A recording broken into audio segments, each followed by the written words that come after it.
Hey, what's going on, guys? Welcome back to the channel. So you may have seen the update video I did yesterday saying that a software update fixed our 2019 Ford Edge from just driving weirdly and lagging and running like crap when at speed. Well, that software update did not do jack, and now we have a check engine light on the dash, which I'll show you. So go ahead and fire this up and back it out. I'm actually just going to get gas right now, but I have my handy dandy scan tool on me, so I'll show you guys the code. As you can see, normally that light is supposed to go out when you start the engine, but unfortunately it is still on, so that means there is a problem. So I'll just go ahead and back this out.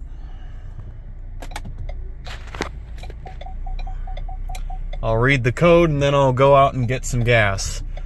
Car is going to the dealer early tomorrow morning, so the warranty should cover it. But if it doesn't, well, that'll be included in the update. So parking brake on, neutral.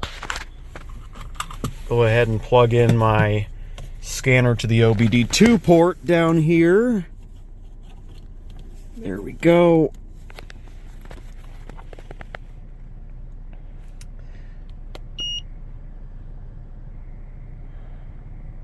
And obviously the light is going to be red because the check engine light is on right now.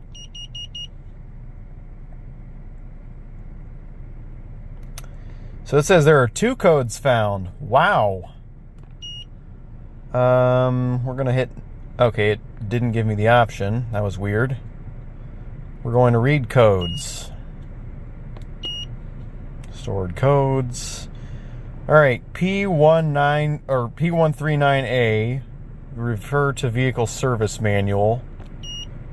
And then number 2, P139B, refer to vehicle service manual. Well, big help that was, but as far as the codes shown on my dad's phone, it said it had something to do with the EGR, so exhaust gas recirculation, which all gas and diesel vehicles have. In my opinion, it's a crappy way of reducing emissions because it redirects some of the exhaust gases back into the engine, which therefore, as a consequence, causes the engine not to last as long, and it makes it run poorer. So without EGR, sure, there would be more pollution, but the car would run better. So it just seems ridiculous that you have to downgrade performance and reduce engine lifespan to have better emissions. I mean, I'm not sure if this car has a GPF, but I've heard newer gas cars are getting GPFs, so they're pretty much like diesels, just no exhaust fluid. I know gas cars overseas, as of the 2018 model year, have had GPFs, but those are called PPFs or OPFs. This, as far as I know, probably does not have a GPF based on that, but I would have to ask the dealer. So I'm going to go ahead and just reset this and unplug it, since it was of no help. It might be because this car was manufactured after the scan tool was, so whatever. Might have to buy a new scan tool, because that one is 5 years old. I bought it when I still had the Jaguar, and that was when I had a check engine light. It came on and then it went off and then it came back on again, so I tried to see if I could get that in time before selling the car, but I sold the car before I got the scan tool. Kind of wish I hadn't done that because, well, if I had the scan tool, I could have cleared the codes, and you never know. That might have fixed the problem. The codes may never have come back, because I remember the first time the check engine light was on in that car, and the workshop said that other codes were popping up, and they cleared them, and they never came back. So it's kind of weird how these OBD2 systems work in some of these cars, but I was also told by my father that the car drives even worse than before, so it still drives like absolute dog crap. But I will update you guys after I get gas. Alright, quick update. I just got gas, and on my way to the gas station, the car drove just fine. It didn't drive like crap at all, but when I started the car up and started driving away, now it's driving like total dog crap. It's very laggy, and depending on how far I've put my foot down on the accelerator, it sometimes gives me whiplash. So it's very jerky after the lag is done. Now I have noticed that when I do full throttle, it doesn't do this. So I'll do full throttle after I turn right at the next light. But for right now, I'm just gonna try to get home safely. Hopefully this thing doesn't blow up on me. I'm kidding, but you never know. As long as the check engine light's not flashing, you should be fine to drive. It may be running rough, but as long as the light's not flashing, you're good. Because if it is flashing, that means you stop your engine and call for a tow.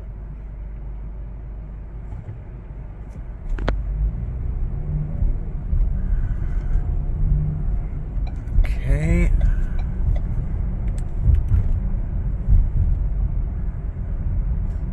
Slow down a little bit.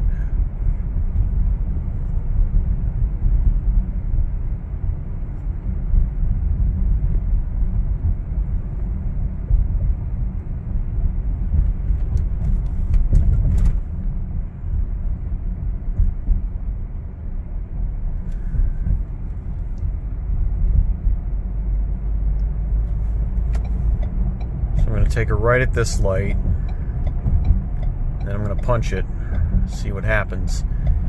Oddly enough, it isn't too laggy right now, so it seems like whenever I start recording, it doesn't want to lag. So I can't really show you guys the problem.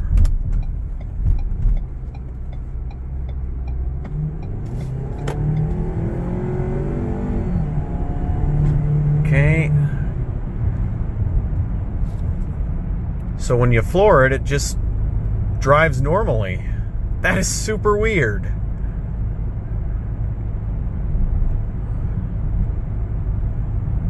Because when I stopped and restarted the engine, it just did this laggy limp mode.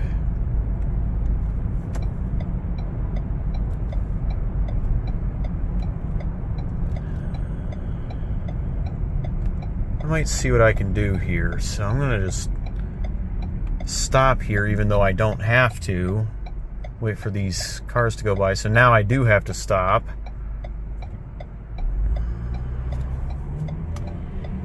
Yeah, what the hell? It's not driving weirdly at all. I'm going to pull over somewhere, turn it off, and turn it back on and see what happens.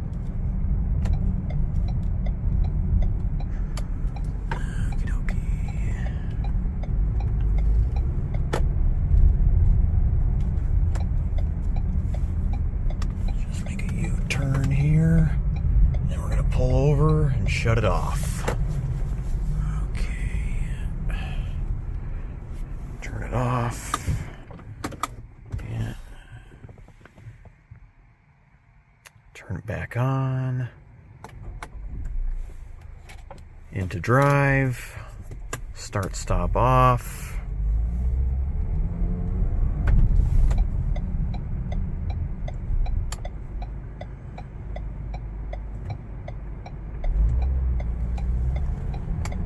Okay, now that is super weird. I can't seem to recreate the lag. Oh, there it is. Now it's driving like crap again. Yep. It's a little jerky at speed with cruise control on. So there you guys have it.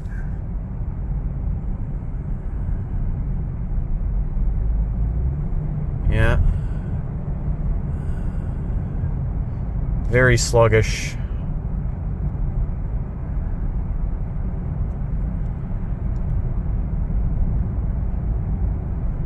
Well, at least the car is going to the dealer tomorrow.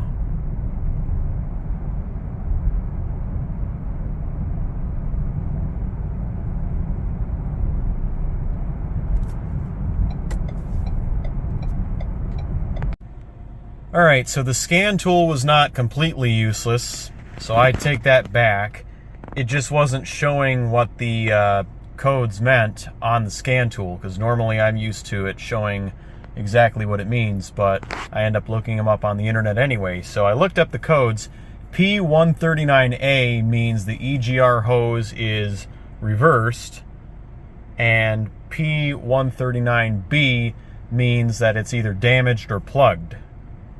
So, yep, it's definitely something to do with the EGR system, but honestly, all these emissions controls and whatnot are just nonsense to me, because yes, they do provide for better air quality, but they reduce engine performance and longevity.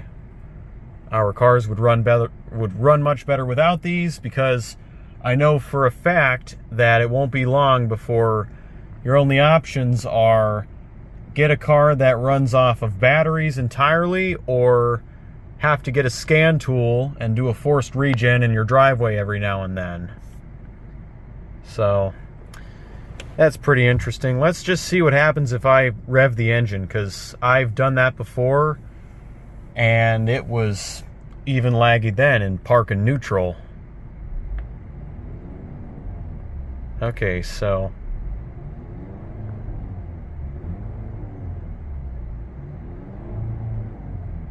let's see, let's get it back down to idle and then go again.